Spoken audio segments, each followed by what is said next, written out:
Rave party జరిగిన farm house లో CCB పోలీసులు క్లూస్ టీమ్ తో సెర్చ్ చేశారు. దాదాపు 100 మంది పార్టీలో పాల్గొన్నట్లు గుర్తించారు. వారిలో చాలా వరకు వీవీఐపీలు ఉన్నట్లు సమాచారం. పట్టుబడిన కార్లలో డ్రగ్స్ ఆనవాళ్లు వెతికారు. రేవ్ పార్టీ నడిపిన వారిని అదుపులోకి తీసుకుని వారి నుంచి సెల్ ఫోన్లు స్వాధీనం చేసుకున్నారు. రేవ్ పార్టీపై దాడులు చేసిన సీసీబీ పోలీసులు చాలా వ్యూహాత్మకంగా వ్యవహరించారు. యువకుల్ని మాత్రం మీడియాకు చూపించారు. అమ్మాయిల్ని కెమెరా కంట పడకుండా తీసుకెళ్లారు. పార్టీలో పాల్గొన్న యువతంతా తెలుగువారిగా చెబుతున్నారు.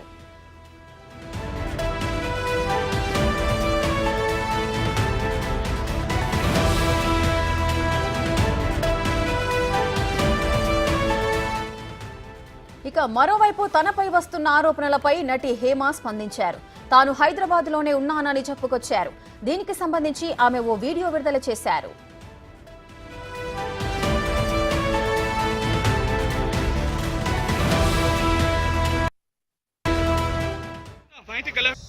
ఏమండి, నేను అన్ని ఆన్లైన్లోనే ఉన్నాను. నేను మంచిగా ఫామ్ హౌస్లో ఎంజాయ్ చేస్తున్నాను, చిల్ అవుతున్నాను.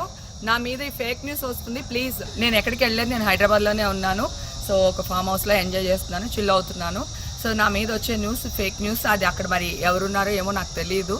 సో అది ఫేక్ న్యూస్ అండి, అవన్నీ నమ్మొద్దు. Okay, thank you. ఏమండి, నేను అన్ని ఆన్లైన్లోనే ఉన్నాను. నేను మంచిగా ఫామ్ హౌస్లో ఎంజాయ్ చేస్తున్నాను, చిల్ అవుతున్నాను. నా మీద ఈ ఫేక్ న్యూస్ వస్తుంది. ప్లీజ్, నేను ఎక్కడికి వెళ్ళలేదు, నేను హైదరాబాద్లోనే ఉన్నాను. సో ఒక ఫామ్ హౌస్లో ఎంజాయ్ చేస్తున్నాను, చిల్ అవుతున్నాను. సో నా మీద వచ్చే న్యూస్ ఫేక్ న్యూస్. అది అక్కడ మరి ఎవరున్నారో ఏమో నాకు తెలియదు. సో అది ఫేక్ న్యూస్ అండి, అవన్నీ నమ్మొద్దు. Okay, thank you. బెంగళూరులో నిర్వహించిన రేవ్ పార్టీపై సీసీబీ పోలీసుల దాడుల్లో ఓ తెలుగు నటి, అదేవిధంగా పలువురు రాజకీయ నాయకులు పట్టుబడ్డారు.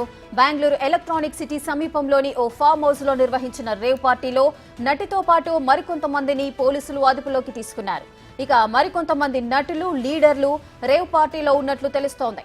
స్పాట్ లోనే సర్వేపల్లి ఎమ్మెల్యే కాకాని గోవర్ధన్ రెడ్డి పేరుతో ఉన్న స్టిక్కర్ ఉన్న కారును కూడా సీసీబీ పోలీసులు